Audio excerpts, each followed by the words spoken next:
la charla de hoy la he titulado de la resolución de problemas matemáticos a problemas históricos. No sé si se ve la presentación, Nancy. Sí, profesor, sí se observa. Entonces, el título de resolución de problemas matemáticos a problemas históricos está relacionado con tratar de reflexionar y pensar los planteamientos de George Polya que hace para la enseñanza de la matemática. En algunas asesorías que tuve la oportunidad de conducir, referido a didáctica de la matemática,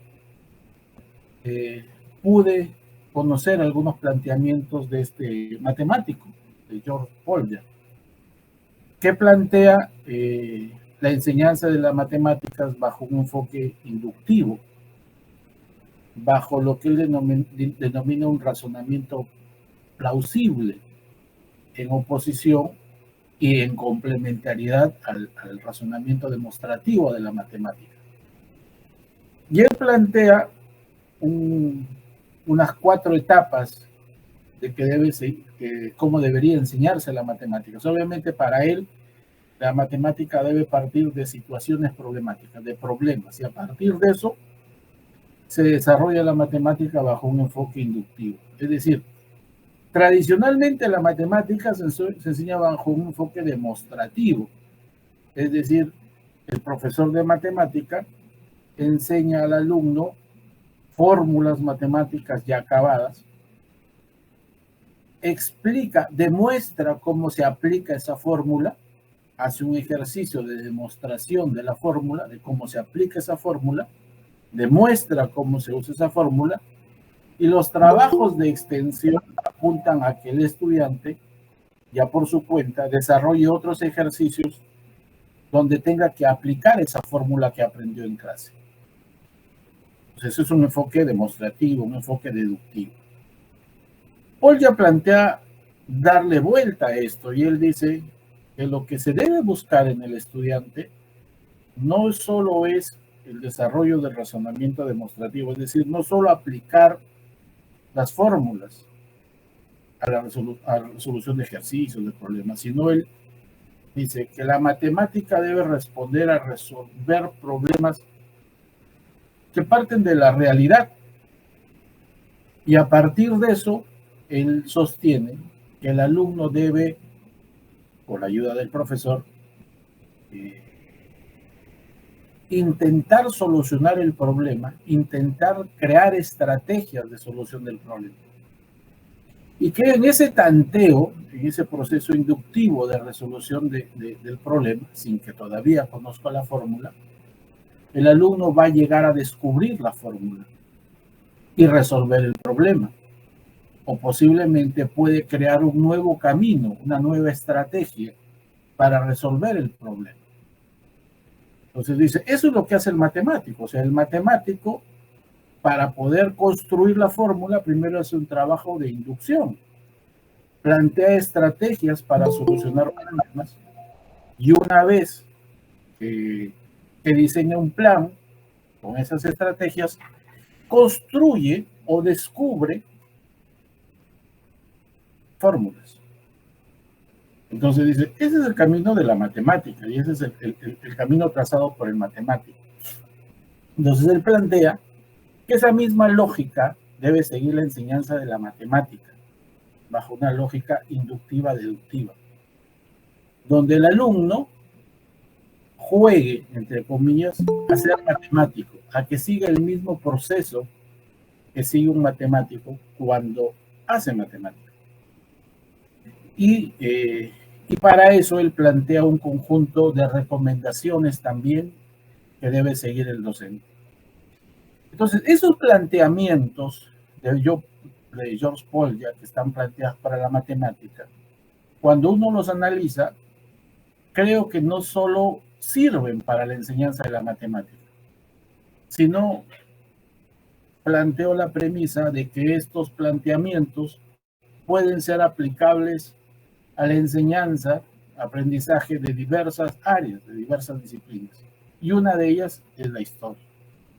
Justamente entonces, hoy vamos a desarrollar cómo estos planteamientos de George Polya, hechos para la enseñanza de la matemática, pueden ser utilizados para la enseñanza de la historia. Por eso se llama de la resolución de problemas matemáticos a los problemas históricos. Entonces, ya el título nos está diciendo lo siguiente. Por un lado, hay un traslado de una propuesta de matemática a historia, la propuesta de educación matemática a la enseñanza de la historia. Dos, se puede deducir que la enseñanza que se plantea es a partir de un enfoque de resolución de problemas, tanto para la matemática como para la historia. A eso apuntamos. Entonces, para eso hay que aclarar o hay que recordar qué es el aprendizaje de la historia. Uno, bueno, tradicionalmente, para el común de la gente que no ha tenido una buena formación educativa, o un profesor que no ha tenido una buena formación en historia, tiene la idea de que la historia es un conjunto de datos, un conjunto de fechas, una historia que estudia el pasado, una historia de muertos, una historia biográfica, una historia narrativa, una historia descriptiva, una historia llena de fechas. O sea, como que cuando alguien sabe historia tiene que conocer de memoria datos, biografías, narraciones, fechas, etc. El aprendizaje de la historia trasciende eso de ahí. Es más que la acumulación de información de datos, de fechas, de biografías, etcétera, etcétera. Es mucho más que eso. O sea, cuando nosotros decimos que se debe aprender historia, o que alguien debe aprender historia, hay que recordar que la historia lo que busca es, mediante el estudio de los hechos históricos, los pasados trascendentes, entender la realidad actual, el presente, explicar el presente. Y sin ser agoreros, sin ser hechiceros, sin ser brujos, sin ser adivinos, entendiendo todo este proceso, nosotros podemos hacer una prospección y poder predecir, entre comillas, el futuro. Ese discurso de la historia tradicional, obviamente en documentos ha sido superado. O sea, si nosotros revisamos los planes curriculares, por un lado, el curso de historia aparece como parte del área de ciencias sociales en secundaria y aparece como un componente curricular, así como historia, como geografía, como economía. Y esa área está planteada bajo un enfoque de competencias. Y la competencia en el componente histórico tiene que ver con la interpretación histórica, la construcción e interpretación de fuentes históricas. Entonces, hasta ahí nosotros decimos, está bien, ¿no? Hay una claridad que la historia, una de las cosas que busca es que el alumno sepa construir interpretaciones históricas. Y esa competencia está desglosada en capacidades, y nosotros decimos, bueno, entonces esa competencia se va a desarrollar en la medida que esas capacidades, esas actitudes interactúan con un sistema de saberes, de conocimientos. Sin embargo, cuando me ha tocado visitar algunos colegios nacionales y particulares por supervisar la práctica de los estudiantes, hemos tenido la oportunidad de observar que todavía esa historia que en el papel se critica, que en el papel se cuestiona y que la propuesta curricular aparentemente ha sido superada bajo un enfoque distinto, donde no se busca que el alumno aprenda solo conocimientos, sino desarrolle competencias en relación a la interacción de capacidades. A pesar de que eso sigue presente, a pesar de que eso está planteado en el currículo y en las programaciones curriculares, en la práctica todavía hay un sesgo de esa historia tradicional que se limita a estudiar solo los hechos, los datos históricos, y no al desarrollar las capacidades ni los conceptos históricos que uno quisiera. Entonces, dicho esto, habría que recordar que la historia comprende dos tipos de conocimiento. Vamos a utilizar una clasificación que sostiene que la historia tiene un tipo de conocimiento que se conoce como conocimiento conceptual, el cual comprende la comprensión de conceptos históricos claves. O sea, cuando hablamos de los tipos de conocimiento de la historia, estamos hablando de un conocimiento conceptual, el cual tiene que ver con que él, en este caso estudiante, sea capaz de comprender conceptos históricos claves. Ojo, conceptos históricos claves. No estamos diciendo fechas, biografías, narración. Y el otro conocimiento en historia es el conocimiento procedimental, es decir, en cómo se aplican estos conceptos históricos en contextos históricos. Y a su vez vamos a ver que este conocimiento conceptual se divide en conocimientos de primer orden, que tiene que ver con hechos y eventos históricos, y conocimientos conceptuales de segundo orden, que tiene que ver con la interpretación y el análisis crítico de esos hechos. Por un lado, los conocimientos conceptuales de primer orden tienen que ver con los hechos o los eventos históricos. Por ejemplo, la independencia del Perú, la sociedad moche, la economía de la cultura lambayeque, la conquista del Perú. Esos son los hechos históricos. Habría que entender los conceptos que están dentro de esos hechos históricos, los conceptos. Pero a la vez los conocimientos conceptuales de segundo orden son aquellos que sobre la base de esos hechos te permiten interpretar, analizar esos hechos, buscar relaciones, buscar significados profundos. Vamos viendo. El conocimiento conceptual de primer orden en historia responde a 5 preguntas básicas en la historia. ¿Quién? ¿Qué? ¿Dónde? ¿Cuándo? ¿Cómo? ¿Quién? La pregunta ¿quién? Responde al grupo de personas, a las personas, a los grupos o a los individuos que forman parte de ese hecho histórico, que intervinieron en ese hecho histórico y que cuyas ideologías individuales o colectivas pueden o deben haber influido en un hecho histórico. El qué tiene que ver con la naturaleza de los eventos históricos, con la descripción específica del hecho histórico, qué acciones tuvieron lugar, qué características tiene la economía moche, ligándolo a contenidos regionales, el ejemplo vamos llegando por ahí. ¿Dónde? Nosotros sabemos que todo hecho histórico tiene que localizarse en el espacio, en el tiempo y en el espacio. La pregunta, ¿dónde se realiza ese evento? Tiene que ver con la localización geográfica de los hechos históricos. La localización geográfica no solo responde a la ubicación geográfica, sino tiene que ver con la descripción del medio geográfico. ¿Por qué? Porque eso nos va a permitir conocer la relación entre hombre y naturaleza. Por ejemplo, si yo quiero, sin ser deterministas geográficos, si yo quiero entender la economía de una cultura que se desarrolló en nuestros territorios, la cultura lambayeca, la cultura moche, la cultura cupisnique, el tratar de conocer las características del territorio, del clima. Se ha quedado, creo, mi diapositiva en la primera nomás. ¿Ahora se está viendo la segunda diapositiva o se ha quedado en la primera? Sigue en la primera diapositiva.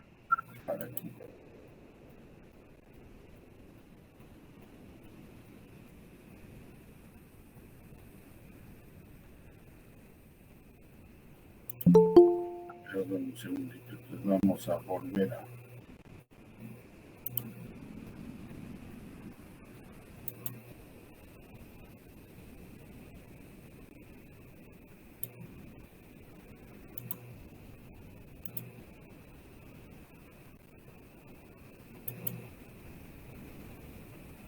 ¿Se está viendo la segunda? En este caso la tercera, la que dice conocimiento conceptual de primer orden. Aún no.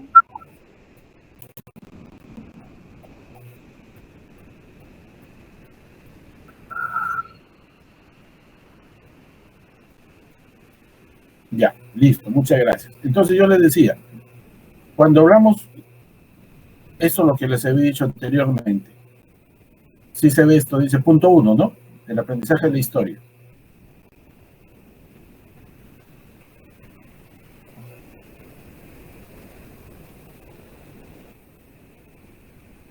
Bien, les decía entonces, cuando hablamos del conocimiento conceptual de primer orden, tiene que ver con estas 5 preguntas básicas en la historia. ¿Quién o quiénes? ¿Qué? ¿Dónde? Aquí les estaba explicando la localización geográfica. Y les decía, si yo, por ejemplo, quiero entender la economía de una sociedad, sin ser deterministas geográficos, necesito conocer las características del relieve, los recursos naturales que tienen, el clima, porque eso me va a poder generar o tener una idea del tipo de economía, del tipo de sociedad. ¿Cuándo se realizó un hecho histórico? La localización en el tiempo. ¿Cuándo? Porque el contexto es clave para poder entender lo que sucede un fenómeno. ¿Y cómo? Los métodos, las causas, las consecuencias de los eventos históricos. Por ejemplo, si estudiáramos la cultura moche, y si nosotros vamos a estudiar quiénes son los protagonistas, estamos hablando de los sacerdotes, guerreros, gobernantes, pueblos, artesanos, ¿no? Pescadores, agricultores, etc. ¿Qué queremos estudiar? Por ejemplo, la construcción de las huacas o la construcción de las pirámides. ¿Dónde? En el Valle de Moche. ¿Cuándo? En un periodo comprendido entre tal y tal tiempo, ¿no? ¿Cómo desarrollaron técnicas agrícolas, etcétera, etcétera? Entonces, estos son los conceptos referidos al conocimiento conceptual de primer orden. Cuando hablamos de historia, cuando hablamos del aprendizaje de historia, el conocimiento conceptual de primer orden aborda estas 5 preguntas: ¿quién, qué, dónde, cuándo y cómo? El conocimiento conceptual de segundo orden ya tiene que ver con los conceptos e ideas aplicados para interpretar el pasado. Y eso tiene que ver con la concepción que uno tenga de historia. Recuerden que cuando hablamos de historia, estamos hablando de que existen concepciones de historia. O sea, la mirada de la historia positivista es distinta a la mirada de la historia de la Escuela de los Anales. Y la mirada de la historia de la Escuela de los Anales es distinta a la historia marxista, al materialismo histórico. Y entonces, estos conceptos para interpretar el pasado son importantes y también tienen que ser aprendidos en la historia. Es decir, el alumno no solo debe aprender estas preguntas básicas del concepto de primer orden, quiénes fueron, dónde se desarrollaron, cuándo se desarrollaron, etcétera, etcétera, sino los conceptos de segundo orden. ¿Cuáles son los conceptos de segundo orden? La causación es un concepto de segundo orden. Se refiere a comprender por qué ocurrieron ciertos eventos históricos. O sea, el alumno debe ser capaz de descubrir las causas que originaron un hecho histórico. Cuando nosotros hablamos del proceso de enseñanza-aprendizaje en historia, no solo es la información que está en los conceptos de primer orden, sino se necesita desarrollar en el estudiante estas capacidades, estos conceptos de segundo orden. Las causas en un hecho no se ven. Las causas no son visibles. Lo que son visibles son las características del hecho histórico. El docente entonces debe plantear estrategias para tratar de descubrir las causas que originan el hecho histórico. Entonces, cuando hace uno una planificación de una sesión de aprendizaje, no solo es que el alumno describa las causas o memorice las causas, sino lo que debemos plantearle al alumno es un problema, y al analizar ese problema, tenemos que enseñarle, guiarle a cómo él puede descubrir las causas que originan un hecho. O sea, él debe ser consciente que todo hecho histórico responde a una causa. Y él debe entender que hay jerarquías de causas, que hay causas que determinan un hecho histórico y hay causas que condicionan un hecho histórico. Él debe tener las herramientas suficientes para saber descubrir cuáles son las causas determinantes y cuáles son las causas condicionantes de un hecho histórico. Entonces, cuando yo hago una planificación de mi sesión de aprendizaje, cuando yo estoy pensando en qué estrategia, qué técnica, qué método voy a utilizar, qué medios y materiales voy a utilizar, no solo tengo que pensar en que el alumno aprenda la información sobre las causas, que es el sistema de conocimientos, que es el sistema de saberes, las causas A, B, C, D. Esa información de las causas, obviamente tú se las puedes dar al estudiante, o sea, ya como un producto culminado. Estas son las causas.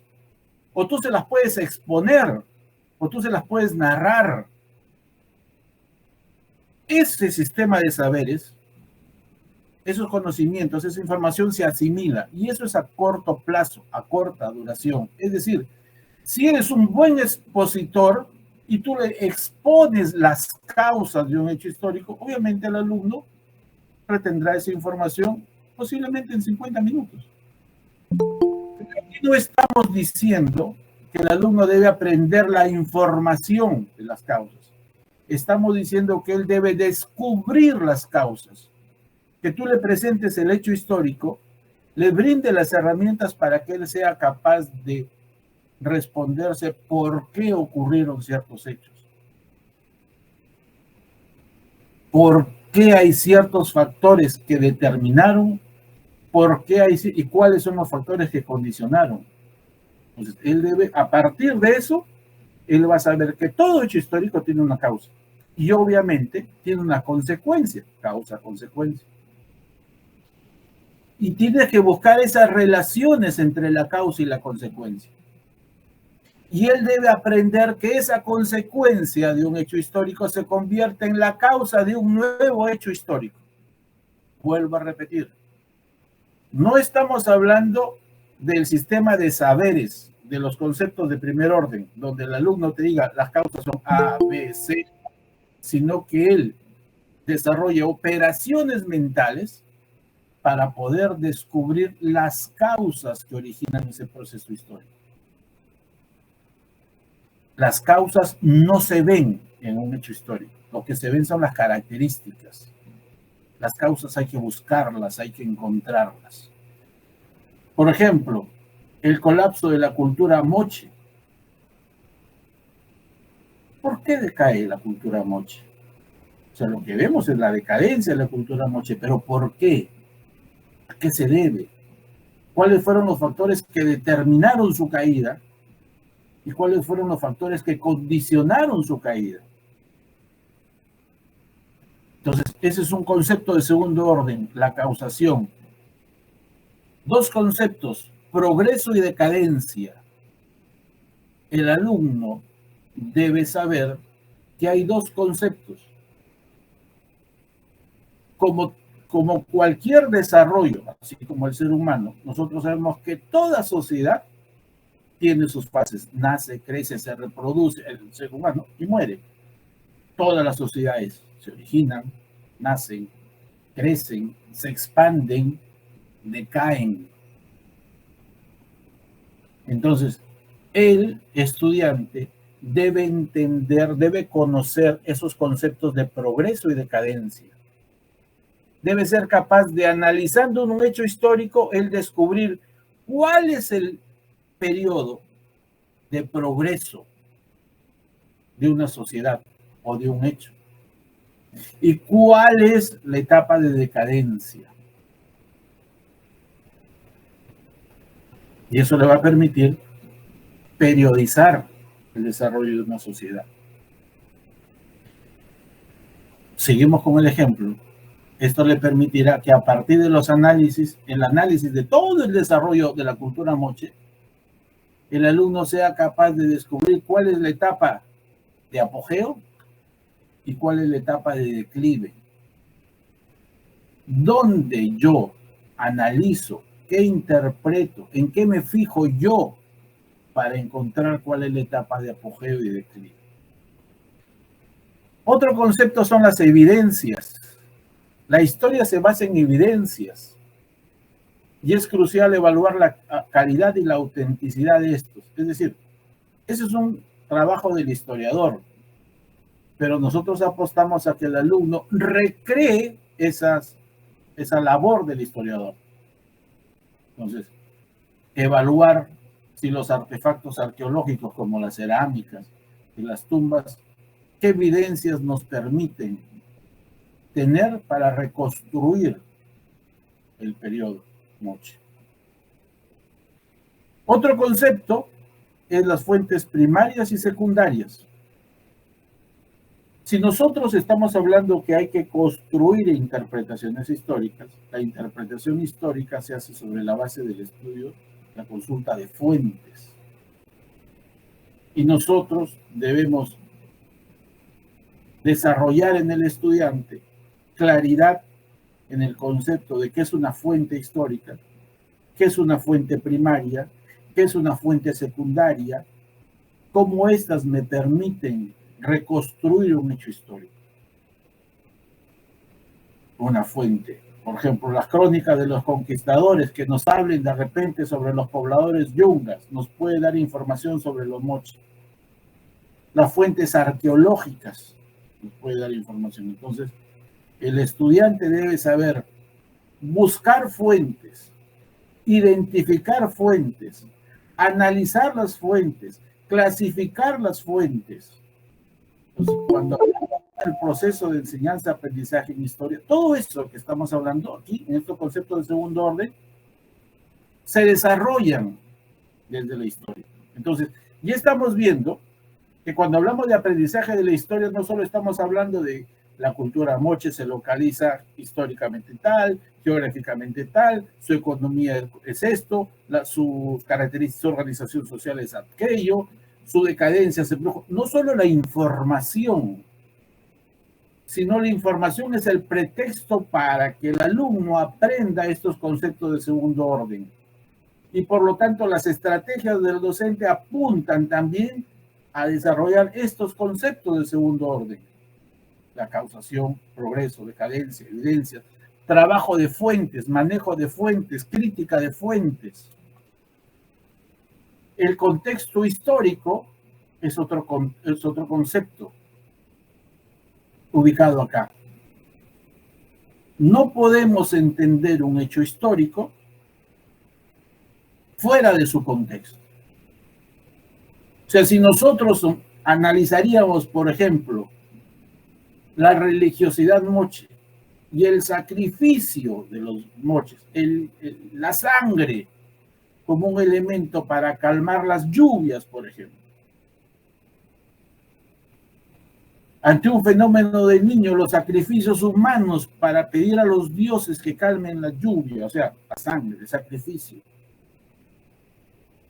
Esos ritos, si nosotros no entendemos el contexto de la cosmovisión que tienen, podríamos, desde nuestra perspectiva, considerarlo como un pueblo pues salvaje, asesino, de matar gente. Tenemos que verlo dentro del contexto para poder entender por qué se dan esos hechos, cuál era sus creencias, cuál era su cosmovisión, cuál era su concepción. Recordar también que cuando el estudiante, cuando se plantea el proceso de enseñanza-aprendizaje, el estudiante tiene que tener claro que las fuentes no son necesariamente neutrales. Que si es que vamos a revisar una fuente o la interpretación, esa fuente responde a la concepción del autor. Por lo tanto, es necesario que conozcamos la concepción del autor. Por ejemplo, si hablamos sobre la cultura moche, hay algunos que consideran que la cultura moche es un estado expansionista, la visión tradicional de Moche, que se inicia en el valle de Moche y se expande hacia el norte porque es un pueblo guerrero, militar, esclavista, etc. Es una concepción. Y a partir de eso interpretan las iconografías e interpretan los hallazgos arqueológicos. Pero no es la única. Hay otra concepción que considera que Moche son curacazgos independientes, cada uno con su propio curaca, con su propio señor, que se desarrollan en forma contemporánea, pero que tienen en común la religiosidad y para otros la lengua. Y tienen otra interpretación de la iconografía moche y otra interpretación de los hallazgos arqueológicos. Entonces, el estudiante debe entender que que las fuentes no son neutrales. Y eso no solo le sirve a él para el hecho histórico que está estudiando, sino para cualquier realidad. Él ve una noticia en un periódico y él va a saber, va a manejar la categoría que primero, para ver la veracidad de esa noticia, ¿quién la escribió? ¿Qué perspectiva tiene quien escribe esa noticia? ¿Qué concepción tiene? ¿Qué interés tiene? Para analizar las noticias en internet, para analizar las noticias en la televisión, para analizar las noticias, sabrá que los autores, las fuentes de información, no son neutrales. Consciente o inconscientemente tiene una concepción. Si yo reviso, yo quiero estudiar a los incas, y yo reviso las crónicas de Garcilaso de la Vega y aquellos cronistas que se llaman garcilacistas, vamos a encontrar que todos coinciden en alabar a los incas. Y si yo recurro a esa fuente, voy a tener una imagen ideal de los incas. Pero si reviso a los llamados cronistas toledanos, por el virrey Toledo, que desarrolla una extirpación de idolatrías y que tiene que justificar su política, vamos a encontrar que todas esas crónicas ya no tienen una visión romántica de los incas, sino tienen una visión de los incas como conquistadores, los incas como esclavistas, como sometedores de otros pueblos indígenas, sobre el mismo hecho histórico. Entonces, el alumno debe saber analizar la perspectiva, la concepción del autor. Igual, otro concepto que debe el alumno aprender es la fiabilidad de las fuentes. Ver qué tan confiable es esa fuente. Qué tan veraz, qué tan auténtica es esa fuente. ¿Sirve o no sirve? Y también le va a servir, o sea, para los hechos actuales. O sea, todos estos conceptos trascienden al aspecto informativo. Estás desarrollando estos conceptos de segundo orden, están desarrollando en el estudiante herramientas intelectuales que trascienden al estudio del hecho histórico. Entonces, repetimos, cuando hablamos de aprendizaje de historia, o sea, cuando yo digo que vamos a plantear una sesión para que el alumno aprenda historia, estamos hablando de que el alumno debe aprender un conocimiento conceptual y un conocimiento procedimental. Estamos todavía en el conocimiento conceptual. Es decir, el alumno va a desarrollar conceptos de primer orden y va a aprender conceptos de segundo orden. Cuando hablamos de conceptos de primer orden, estamos hablando de la parte sobre todo informativa, quién, qué, cuándo, cómo, dónde se realizó el hecho histórico. Y cuando hablamos de los conceptos de segundo orden, estamos hablando del enfoque, de la parte ya epistemológica de la historia, y que también debe el estudiante aprender. Relación causa-efecto, manejar los conceptos de progreso, decadencia, evidencias, de saber buscar, identificar fuentes, de entender que todo hecho histórico puede ser solamente entendido si conocemos el contexto, comprender que el autor tiene una concepción económica, política, ideológica, y por lo tanto lo que él escriba o plasme o refleje en su fuente no es neutral. Habría que evaluar la fiabilidad de las fuentes. Si nosotros llevamos esto y la sacamos un poquito de historia y nos vamos a corrientes pedagógicas contemporáneas, una de las corrientes que he visto, porque he visto que en las ponencias anteriores han estado hablando sobre el uso de la inteligencia artificial, sobre el uso de recursos virtuales para trabajar la identidad cultural, para la enseñanza de la historia. He visto que les han enseñado los instructivos, los PROM, para poder trabajar en inteligencia artificial. Una de las corrientes es el conectivismo. El conectivismo, esta corriente pedagógica, sostiene que los planteamientos de los clásicos de Vygotsky y de Pellicer fueron escritos en otro contexto, y Siemens plantea reconsiderar, reconstruir los planteamientos pedagógicos en un contexto donde el Internet, donde la informática, donde la computación juega un papel importante, y él busca que el conocimiento no es otra cosa que producto de una conexión, una construcción a partir de establecer redes, de utilizar. Muy bien.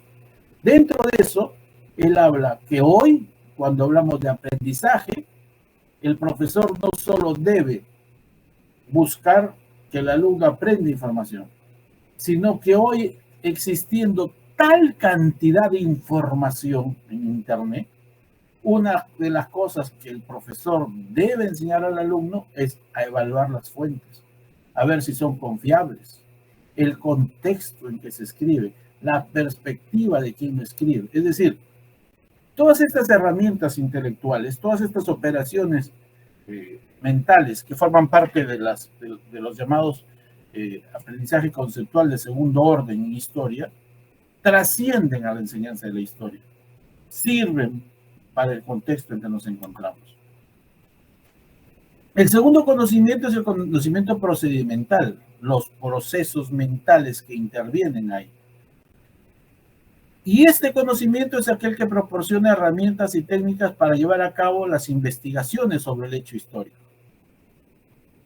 ¿Qué comprende estos procesos, este conocimiento procedimental? Es decir, ¿qué es lo que debe aprender el estudiante cuando hablamos de conocimiento procedimental? Tiene que aprender los procesos de búsqueda de fuentes históricas, de clasificar las fuentes históricas, de evaluar las fuentes históricas, de ver su pertinencia, de ver quién es el autor. Hay que evaluar las fuentes, hay que hacer una crítica de fuentes para saber si nos es pertinente, nos es útil, nos es necesario para trabajar. Es decir, al estudiante, durante el proceso de enseñanza-aprendizaje, se le debe enseñar cómo buscar fuentes, cómo clasificar fuentes, cómo evaluar fuentes, cómo analizar evidencias, cómo hacer la interpretación histórica, cómo sintetizar y organizar datos. Entonces, la cosa se va complicando. Porque si hablamos en didáctica, nosotros en didáctica decimos que los componentes del proceso de enseñanza-aprendizaje internos, bueno, son varios, pero se forma una primera triada: objetivo, contenido, método. Aclaro, porque de repente alguien me dice, profesor, ahora no trabajamos por objetivo, ahora no trabajamos por contenido, ahora no trabajamos por método, ahora, y le dan otra denominación. Denle la denominación que quieran, pero no pierdan de perspectiva la categoría conceptual. El objetivo, entiéndalo simplemente como el propósito. Si quiere desarrollar competencias, ese es un propósito. Si quiere desarrollar capacidades, ese es un propósito. O sea, en el fondo, la categoría. El contenido es lo que el alumno debe aprender para lograr ese propósito. Contenido no es sinónimo de conocimiento. El contenido está integrado por los conocimientos que se asimilan, con las capacidades y habilidades que se desarrollan, los valores, las actitudes que se forman. En su conjunto es un contenido. Ese contenido es necesario para lograr un propósito. Pero para lograr ese propósito no es suficiente que haya objetivo contenido, sino el método o la estrategia. Respondamos a la categoría: ¿cómo abordo ese contenido? O sea, ¿qué estrategias, qué técnicas, cómo abordo para que el alumno sea capaz de asimilar la información que le quiero dar? ¿Cómo hago para que él desarrolle capacidades? ¿Cómo hago para que él desarrolle habilidades? ¿Cómo hago para que él aprenda a buscar fuentes? ¿Cómo hago para que él sepa clasificar fuentes? ¿Cómo hago para que él sepa interpretar las fuentes? O sea, cuando hacemos la planificación, la estrategia, el método, la técnica, el recurso que utilicemos, no solo está limitado por el que el alumno asimile la información, sino se complica. No solo estoy buscando que sepa qué son las causas de la decadencia de la cultura mochi. No solo estoy buscando que sepa la información de la localización de la cultura mochi. Estoy buscando que él desarrolle la capacidad de localizar, de ubicar, de describir el medio geográfico, de relacionar el medio geográfico con la sociedad, con la economía. Todo eso es localización, todo eso es comprender la localización geográfica. Entonces, la figura del método, de la estrategia, de la técnica, va más allá de la estrategia para que el alumno asimile la información. A partir de eso, ya viene la propuesta. Planteamos un enfoque de la historia como problema. El punto de partida es un problema. ¿Qué es un problema? Un problema es la diferencia entre lo ideal y lo real, entre lo que es y lo que debería ser. Un problema es esa diferencia, ese vacío. Lo ideal, yo debería conocer las causas del colapso de la sociedad moche. Si yo conozco las causas de la decadencia moche, si yo sé identificar cuáles son los factores determinantes y los factores condicionantes del hecho histórico, si sé contextualizar hechos históricos, entonces no hay problema. Porque lo ideal con lo real coinciden. Lo ideal, conocer, manejar, interpretar, analizar las causas de la decadencia moche.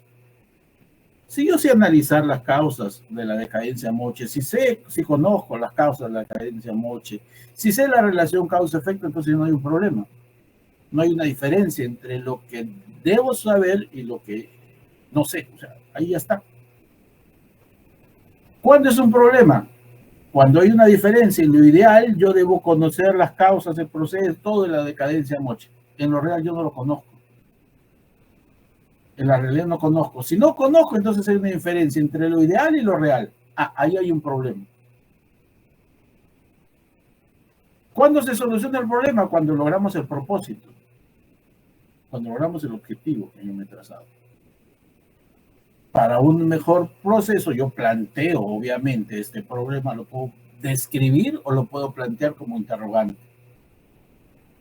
Este problema es el que me va a guiar todo el proceso de enseñanza-aprendizaje del tema. Investigaré, buscaré fuentes, analizaré fuentes, todo para tratar de responder esa pregunta. Entonces, ese proceso de búsqueda de información, de búsqueda de fuentes, de clasificación de fuentes, de evaluación de fuentes, de búsqueda de evidencias, de conocer la perspectiva del autor, me va a permitir a mí, o me va a permitir al alumno, no solo que tenga la información sobre cuáles fueron las causas de la decadencia, Moche en este caso, en mi ejemplo, que estoy utilizando para todo, sino que va a ir desarrollando todas esas microcapacidades durante el proceso. Búsqueda de fuentes, clasificación de fuentes, evaluación de fuentes. Entonces el alumno no solo está aprendiendo la información, no solo va a asimilar la información, sino el proceso le va a ir permitiendo desarrollar estos conceptos conceptos procedimentales, y que están amarrados con las capacidades que apuntan al desarrollo de la competencia del área. Entonces, el eje es el problema. Muy bien. El historiador trabaja con problemas. ¿Qué hace el historiador? Identifica un problema o una pregunta histórica. Va a tratar de resolver esa pregunta. Estamos hablando de investigación, al igual que cuando ustedes hacen investigación para su tesis. Hace búsqueda de fuentes para tratar de tener la información suficiente para abordar este problema. Obviamente, en este proceso de búsqueda de fuentes, mira cuántas operaciones mentales va desarrollando. Tiene que buscar archivos, tiene que ordenar archivos, tiene que clasificar, tiene que inventariar qué archivos hay, qué bibliotecas, dónde puedo consultar, qué páginas web tengo que clasificarlas, tengo que evaluar si me sirven o no me sirven, si son fuentes primarias o no son fuentes primarias, etcétera, etcétera. Se va a desarrollar la capacidad de búsqueda de fuentes, pero también va a ir desarrollando otras habilidades, como analizar evidencias, contextualizar, corroborar, interpretar, y finalmente tiene que comunicar por escrito la solución de su problema. Puede ser una escritura académica, puede ser una presentación oral, puede ser medios visuales, pero esto culmina cuando se soluciona el problema. Eso es lo que hace el historiador. Esa misma ruta es lo que en este enfoque se plantea para que haga el alumno. En el proceso de enseñanza-aprendizaje, obviamente con el docente, plantear una pregunta histórica interesante. Búsqueda de fuentes, buscar libros, documentos históricos, sitios web, museos, etcétera, etcétera. Evaluar fuentes, hacer un análisis crítico de fuentes, contextualizar, comunicar sus hallazgos, construir argumentos basados en evidencias, presentaciones efectivas. ¿Cuándo culmina? Cuando responde al problema, a la pregunta histórica que se planteó. Es decir, estamos planteando que el estudiante siga el mismo proceso, obviamente, entre comillas, adaptado, simulado, o en muchos casos real, que sigue el historiador. Como producto de esto, el historiador va a concretar en una información las causas del colapso de la sociedad moche. Generó esa información, pero el historiador no solo ha generado esa información, sino ha desarrollado todo un conjunto de capacidades. Búsqueda de fuentes, análisis de evidencia. Lo mismo si sigue esa ruta el estudiante no solo va a tener conocimiento de las causas de la decadencia moche, sino va a ir ensayándose en buscar información, en clasificar información, en evaluar fuentes, o sea, lo mismo que el historiador. Y este proceso es el que le va a ir permitiendo desarrollar las capacidades. O sea, ya no solo va a asimilar la información, sino va a desarrollar las capacidades. Ya no solo va a tener la información masticada, como dicen, ya hecha, sino él la va a, entre comillas, descubrir. Él la descubre para él. Esa es la lógica de la propuesta. ¿Cuáles fueron las causas del colapso Moche? Busca el historiador, consulta archivos, etcétera. Va a revisar excavaciones arqueológicas, análisis de cerámica, bueno, si fuese el arqueólogo, análisis de cerámicas, tumbas Moche, análisis de todo eso. Lo mismo debe utilizar el estudiante. ¿Cuáles fueron las causas del colapso de la sociedad Moche? Busca información, libros, documentos históricos, sitios web, museos, entrevistas, ¿no? Y empieza a desarrollar. Entonces, esto, entre comillas, va a ser el pretexto para que el alumno durante todo este proceso vaya desarrollando los conceptos de segundo orden y los conceptos procedimentales, que no son otra cosa que aquellos que están ligados a las competencias y a la competencia histórica y a la capacidad histórica que está planteada. Entonces, estamos hablando de un enfoque de la historia como problema. El punto de partida es un problema y a partir de eso hemos hecho una comparación de cómo a partir de la resolución de problemas un historiador planifica todo su trabajo y estamos diciendo que esa misma ruta la debe seguir el estudiante. Allí en ese enfoque de resolución de problemas, allí en esa perspectiva de trabajar resolución de problemas, es que nosotros incorporamos el enfoque de resolución de problemas de Polya. Ya les manifesté al inicio en qué consiste la propuesta de Polya. Él plantea que las matemáticas deben... Muy bien. Nosotros decimos que el enfoque de resolución de problemas de Polya en la enseñanza de la historia se basa en la idea de que un problema puede surgir en cualquier disciplina, no solo en la matemática, sino también en la historia. Ya lo estamos asumiendo, la historia por problema. Mientras un problema matemático implica una cuestión matemática, es decir, con componentes numéricos, operacionales, un problema histórico aborda una cuestión relacionada con hechos históricos, buscando respuestas a preguntas básicas como quién, qué, dónde, cuándo y cómo, los conceptos conceptuales de primer orden. Además, involucra el desarrollo de los conceptos de segundo orden, interpretar, contexto histórico, y a la vez los conocimientos procedimentales.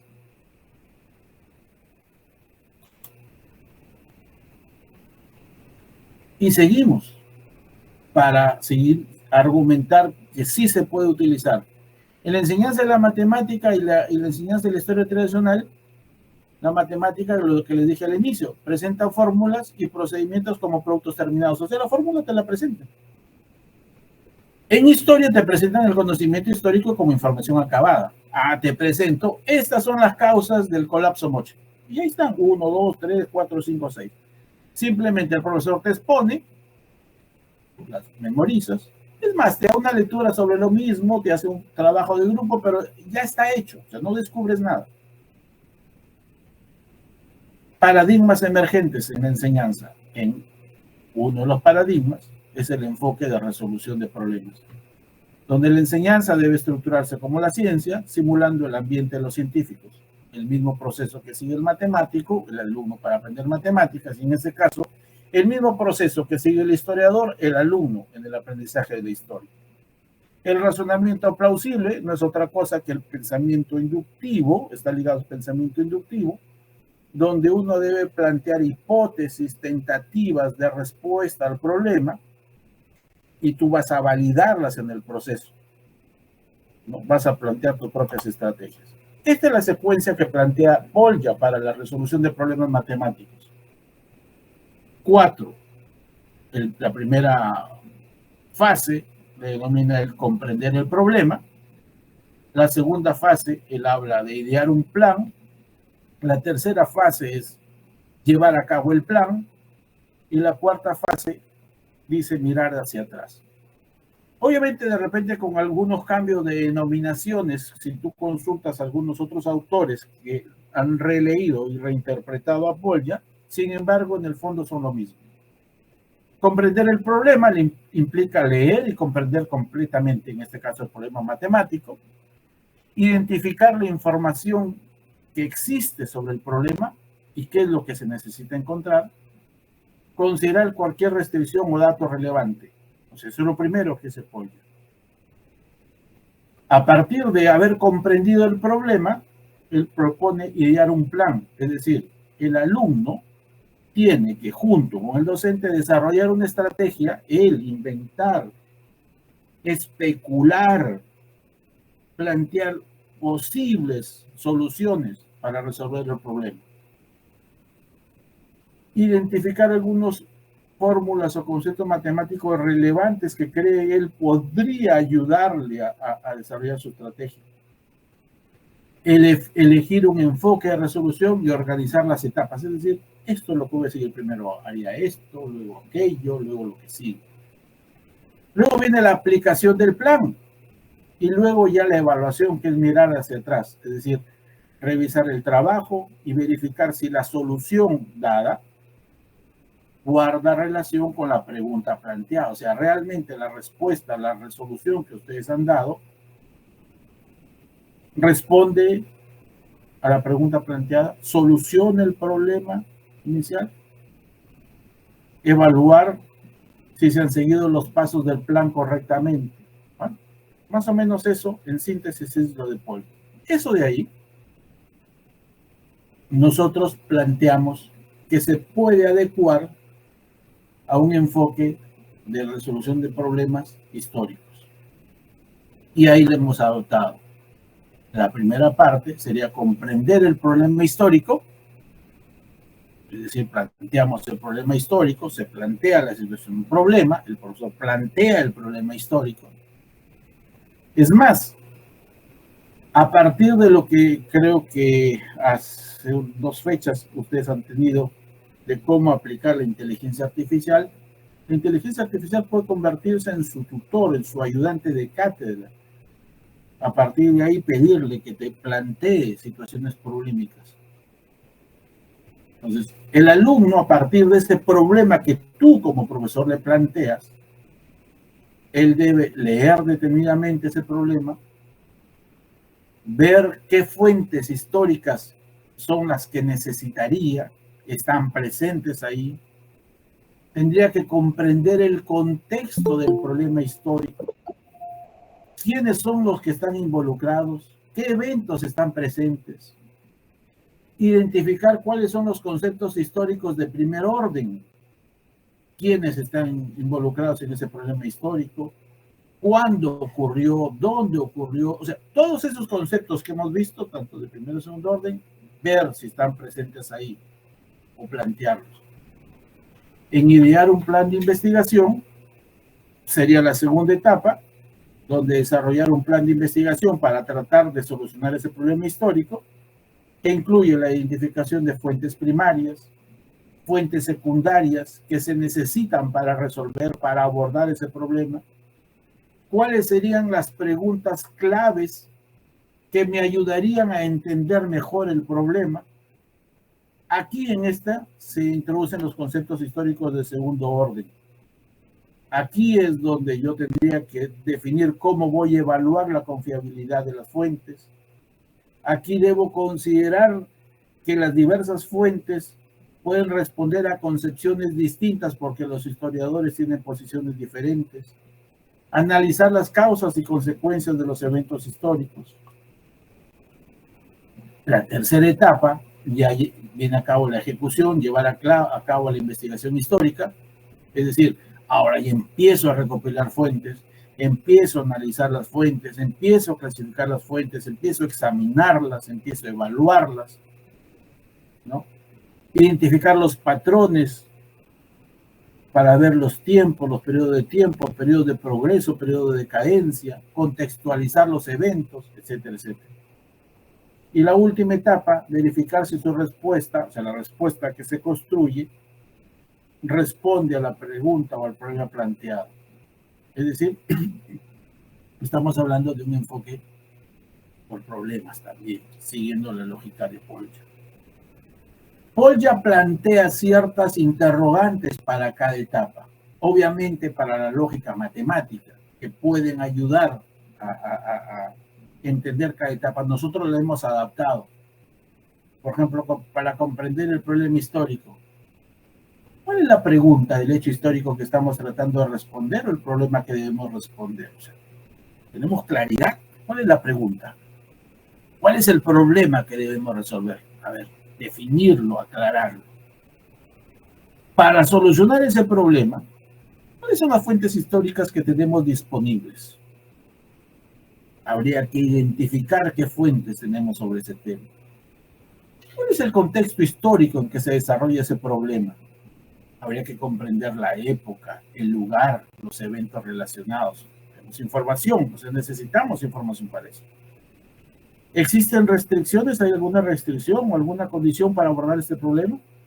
¿Contamos con suficiente evidencia para sacar conclusiones sólidas? ¿Existen discrepancias o interpretaciones contradictorias en las fuentes históricas que tenemos? ¿Cómo va a afectar nuestra comprensión del problema? Es decir, estamos analizando tal periodo y tenemos fuentes distintas. Estas fuentes, hasta donde sabemos, son contradictorias. ¿Qué sabemos? Hay interpretaciones distintas. Idear un plan. ¿Qué preguntas? ¿Hemos encontrado problemas históricos similares en el pasado? Es decir, hoy vamos a analizar sobre la decadencia moche. ¿Hay algún problema histórico parecido de la decadencia de otra sociedad? ¿Cómo se analizó?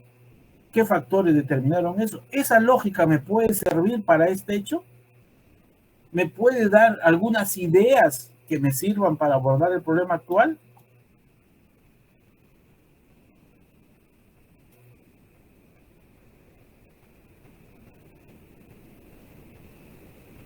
Entonces, esa lógica de... Sí, yo lo tengo un mensaje, sí. Esa lógica de aplicar la resolución de problemas desde la perspectiva de Polya, vuelvo a decir, utilizada para la enseñanza de la matemática, propia de la educación matemática, creemos que son fácilmente aplicables para la enseñanza de la historia, también desde un enfoque por problemas.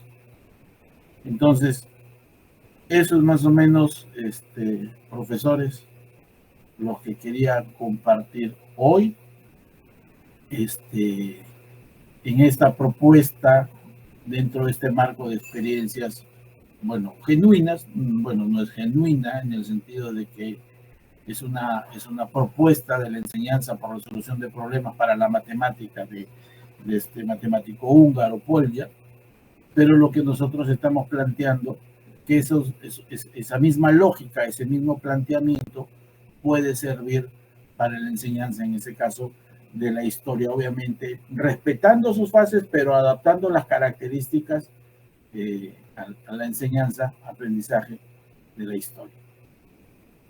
Gracias por su paciencia, creo que me pasé más del tiempo asignado. Al contrario, profesor, ha sido un tiempo sumamente grato y bueno, profesor, todos los méritos por el trabajo que usted ha realizado y por la propuesta que usted nos ha traído, una propuesta totalmente innovadora. ¿Cómo es que nosotros podemos aplicar, ¿no? Aplicar una metodología básicamente para la matemática, pasarla a los hechos históricos, ¿no? Qué interesante. Yo tengo anotadito y yo pues aún me considero su alumna, los voy a volver a aplicar con mis estudiantes, tengo todas las pautas, luego lo busco y conversamos a ver cómo me fue. Bueno, es momento también de escuchar algunas inquietudes, preguntas, aportes que tuvieran nuestros participantes. Vi también por ahí una manito levantada. A ver, los docentes, los profesores que quisieran por favor participar, levantan la manito y va a tener el permiso para que usted pueda plantear su interrogante. Ahí está. Entonces, el amigo Wilfredo Bastidas, el primero de ellos. Adelante, Will. Buenas noches, ¿cómo estás, Nancy? Buenas noches a todos. Carlos, buenas noches. En realidad, me da gusto escucharlos, ¿no? A Carlos, y felicitar a Nancy y a su equipo de colegas que han tenido a bien hacer este tipo de eventos que desde antes de la pandemia se había perdido este tipo de encuentros donde en realidad hay muchas cosas por aportar y muchas cosas por aprender. En realidad, las ciencias sociales, específicamente el área en la cual nosotros trabajamos con lo que emana el Ministerio de Educación, necesita de dar un giro de lo que es la enseñanza del contenido meramente por el contenido, como lo había manifestado Carlos, que no es una enseñanza de la historia y la geografía para estos tiempos. O sea, necesitamos explorar otras formas de aprender. Y esas otras formas de aprender están relacionadas a cómo yo comprendo mi contexto, cómo yo a partir de lo que está a mi alrededor, que es parte de una historia enriquecida por nuestros antepasados y que ahora nosotros la hemos transformado producto del intelecto del ser humano, es que a partir de ahí nosotros podemos generar una serie de conocimientos y la universidad está en la potestad de poder ser ese centro en el cual se vayan aglutinando una serie de estrategias, metodologías para la mejora de la enseñanza de la historia y la geografía o las ciencias sociales como está estipulado en el currículo. Entonces, Carlos nos presenta ahora una propuesta muy interesante. A Paul ya se le conoce en el área de matemática, pero fácilmente aplicable a lo que es el área de ciencias sociales. Lo que pasa es que nosotros hemos descuidado un poco la forma de cómo enseñar la historia. Y a veces hasta nos hemos perdido en el tiempo de solamente enseñar lo que está en el texto porque nos parece más rápido, más apetecible, y con eso yo ya puedo tener la información que el alumno va a trabajar. Pero en realidad ahí estaríamos cayendo en un error tanto conceptual y procedimental porque no sabemos qué estrategias podrían ser las más adecuadas para poder hacer que nuestros estudiantes puedan interpretar, puedan comprender. Y eso es lo que nos demanda este siglo en el cual estamos viviendo. La reunión pasada hubo una muy buena ponencia sobre la inteligencia artificial y lo que nosotros demandamos de la inteligencia artificial es que nuestros alumnos aprendan a ser más críticos, porque ahora lo vamos a encontrar ahí. Entonces, esta metodología de Paul, ya que lo propone Carlos, a mí me parece muy interesante, y si nosotros empezamos a hacer un recuento de lo que ha sido nuestra formación y nuestra práctica, fácilmente encajan con lo que hace un historiador y con lo que puede hacer un estudiante. A veces le tenemos miedo a lo que nos propone, por decir, Carlos nos propone hoy día con respecto a Paul, ya cómo se puede aterrizar en el aula. Y de repente nos da un poco de temor. Pero una de las cosas que nosotros los docentes debemos de hacer es justamente enfrentar ese temor. Enfrentar una fuente. Mira, ahora hay un sinnúmero de novelas históricas tan importantes que pueden hacer que nuestros estudiantes aprendan la historia, desarrollamos comprensión lectora, desarrollamos competencias históricas, desarrollamos también las competencias matemáticas también, porque hay datos, hay información matemática, pero además también hay argumentos que utiliza ahora, lo que decía Carlos, la enseñanza de la matemática ha cambiado tanto que ya no solamente es encontrar el resultado, sino que te argumente el estudiante cuál es el proceso lógico del razonamiento que ha hecho para poder alcanzar ese producto, que te haga un recuento de todo ese proceso. Entonces, la historia, de igual manera. Entonces, eso es de repente lo que nos falta, estos espacios que nos podrían permitir poder formar estudiantes que verdaderamente desarrollen sus competencias. Si nosotros seguimos enseñando las ciencias sociales, la historia y la geografía, como le hemos venido desarrollando, o sea, vamos a seguir teniendo esos problemas de falta de pensamiento crítico, falta de creatividad, de una ciudadanía no responsable, porque eso es lo que conlleva toda esta situación, ¿no? Entonces yo felicito a Carlos por la ponencia, que ha dado luces también en cómo se puede adaptar al trabajo de los docentes, y felicitarte, Nancy, y a tu equipo de tu institución educativa, porque ha sido en realidad, por lo que ya he escuchado, por lo que he visto, es un evento muy, muy interesante que cualquier profesor de historia tendría que haber participado para poder tener esas herramientas necesarias y mejorar su práctica pedagógica. Y ahora un poquito mejor, yo te voy a estar acompañando, Nancy, el día sábado. Y Carlos, felicitaciones, un fuerte abrazo. Muchas gracias, Wilfredo, un fuerte abrazo también para ti. Qué bonito, qué lindo este reencuentro también, que nos permite compartir experiencias, puntos de vista, y efectivamente pues estamos aquí para aprender juntos uno del otro. ¿Algún otro participante que quisiera plantear su punto de vista? ¿Alguna pregunta? Entonces, una vez más, profesor Carlos, felicitarlo por la experiencia que nos ha traído, y estoy segura que usted ya lo ha puesto en práctica con sus estudiantes, y nos unimos a esta lucha por trabajar la historia de una manera diferente. Entonces, un fuerte aplauso para usted, profesor, una vez más, de parte de todos los docentes aquí presentes. Como dice Angie, excelente ponencia, profesor, y los